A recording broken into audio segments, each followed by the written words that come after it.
नमस्कार, आपण पाहत आहात डी शार्प न्यूज लातूर। 22 जानेवारी हा सर्व भारतीयांसाठी खूप हर्ष आणि उल्हासाचा दिवस, कारण या दिवशी अयोध्येमध्ये श्री रामप्रभू मंदिरात विराजमान होणार आणि त्या निमित्ताने संपूर्ण देशातच नाही तर विदेशातही हर्ष आणि उल्हासाचं वातावरण आपल्याला पाहायला मिळत आहे। मोठ्या संख्येने विदेशी भक्त मंडळी सुद्धा अयोध्येमध्ये पदार्पण करत आहेत। त्याच निमित्ताने आज लातूरमध्येही भव्य अशी शोभायात्रा काढण्यात आली।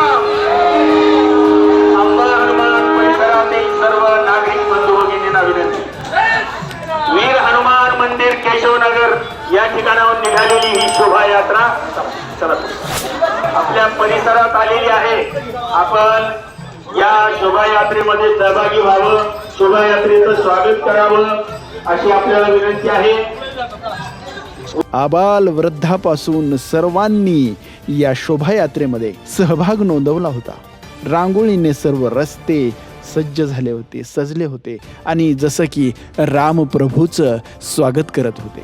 जय श्री रामच्या घोषणा देत, शंखनाद करत तसेच भजनी मंडळी तालासुरात तल्लीन होऊन गात होते। भारताच्या इतिहासातील अविस्मरणीय चिरस्मरणीय असा हा क्षण आणि हा क्षण खरंच स्वर्ण अक्षरामध्ये लिहून ठेवण्याजोगा आहे आणि म्हणूनच मोठ्या संख्येनं आपण रामप्रभूचं स्वागत करत आहोत। अशाच न्यूज अपडेट पाहण्यासाठी पाहत रहा डी शार्प न्यूज लातूर। नमस्कार।